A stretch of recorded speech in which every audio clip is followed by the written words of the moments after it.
సొంత ఇల్లు ఆ మాట వినగానే మనందరి కళ్లల్లో ఎన్నో కలలు మెదులుతాయి కదండి.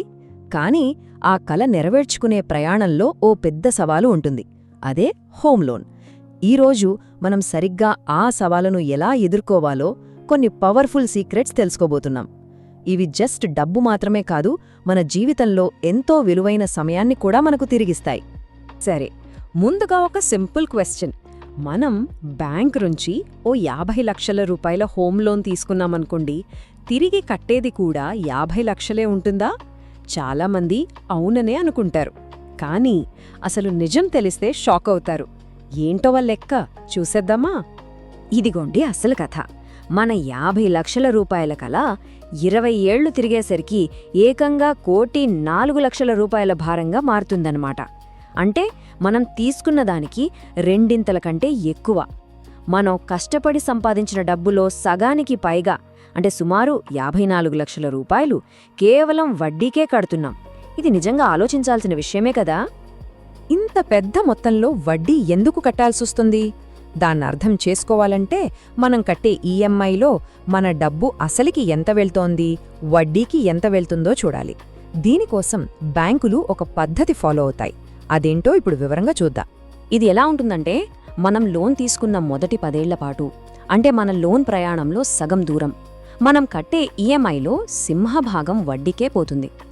దాదాపుగా 85% వడ్డీకే వెళ్తే కేవలం 15% మాత్రమే అసలు తీర్చడానికి ఉపయోగపడుతుంది. అంటే మనం సొంతింటి ఓనర్ అవ్వడం కన్నా బ్యాంకుకు వడ్డీ కట్టడానికి ఎక్కువ కష్టపడుతున్నామన్నమాట. అయితే ఈ వడ్డీ చక్రవ్యూహం నుంచి బయటపడే మార్గం లేదా? ఖచ్చితంగా ఉంది. ఇప్పుడు మనం తెలుసుకోబోయే మొదటి సీక్రెట్ చాలా పవర్ఫుల్. అదే ప్రీపేమెంట్ పవర్ ప్లే. ఈ మ్యాజిక్ చేయడానికి ఏవో పెద్ద పెద్ద పనులు చేయాల్సిన అవసరం అస్సలు లేదు. కేవలం 2 సింపుల్ స్టెప్స్. వాటిని పాటిస్తే చాలు. ఏంటా స్టెప్స్? చూసేద్దామా? ఇవే ఆ 2 సింపుల్ స్టెప్స్. నంబర్ 1, ప్రతి సంవత్సరం 12 ఈఎంఐలకు బదులుగా ఒక్క ఈఎంఐ అదనంగా కట్టడం, అంటే మొత్తం 13. దీనికోసం మనకొచ్చే బోనస్ వాడుకోవచ్చు, లేదా ప్రతీ నెల కొంచెం పక్కన పెట్టినా సరిపోతుంది. ఇక రెండోది, ప్రతి ఏటా జీతం పెరిగినప్పుడు మన ఈఎంఐని కూడా ఓ 5% పెంచుకుంటూ వెళ్లడం. ఈ 2 కలిస్తే అద్భుతాలు చేస్తాయి. జస్ట్ ఈ 2 చిన్న మార్పులతో ఎంత ఆదా చేయొచ్చో తెలుసా? నమ్మండి, ఏకంగా 24 లక్షల రూపాయలు. అవును, 24 లక్షలు. ఈ డబ్బుతో ఇంకో చిన్న ప్రాపర్టీ కొనొచ్చు, లేదా పిల్లల ఉన్నత చదువులకు ఎలాంటి లోటు లేకుండా చూసుకోవచ్చు. తేడా మీ కళ్ల ముందే స్పష్టంగా కనిపిస్తోంది కదా.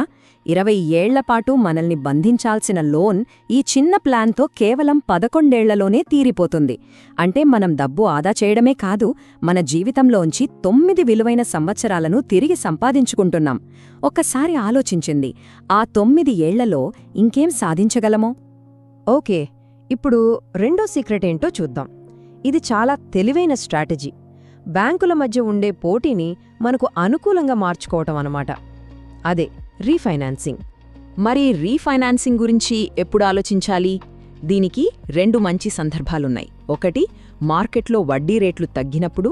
2, మన క్రెడిట్ స్కోర్ బాగా ఇంప్రూవ్ అయినప్పుడు. ఈ 2 సిచ్యువేషన్స్లోనూ మనకు తక్కువ వడ్డీకి లోన్ వచ్చే అవకాశం ఉంటుంది.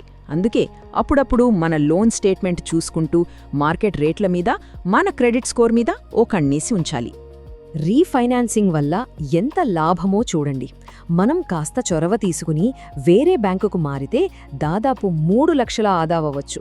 కనీసం మనం లోన్ తీసుకున్న బ్యాంకుతో మాట్లాడినా కూడా 1,66,000 వరకు తగ్గించుకోవచ్చు. అందుకే అంటారు కదా, అడగనిదే అమ్మైనా పెట్టదని. మనం చొరవ తీసుకోవాలి. సరే, ఇక మూడో సీక్రెట్. ఇది చాలా స్మార్ట్ టెక్నిక్. చాలా మందికి దీని గురించి అస్సలు తెలియదు. ఇది ఒక స్పెషల్ బ్యాంకింగ్ ఫెసిలిటీ. దీన్నే ఆఫ్సెట్ లోన్ అకౌంట్ అంటారు. మామూలుగా మన సేవింగ్స్ అకౌంట్లో డబ్బుంటే దానిమీద చాలా తక్కువ వడ్డీ వస్తుంది. కానీ ఈ ఆఫ్సెట్ అకౌంట్ ఏం చేస్తుందంటే, మన డబ్బుని మన లోన్కి వ్యతిరేకంగా పనిచేసేలా చేస్తుంది. దాంతో మన వడ్డీ భారం తగ్గుతుంది. అదెలాగో సింపుల్గా చూద్దాం. ఒక ఉదాహరణతో దీన్ని చాలా ఈజీగా అర్థం చేసుకోవచ్చు. మన 50 లక్షల లోన్ని ఒక పెద్ద బ్లాక్లా ఊహించుకోండి.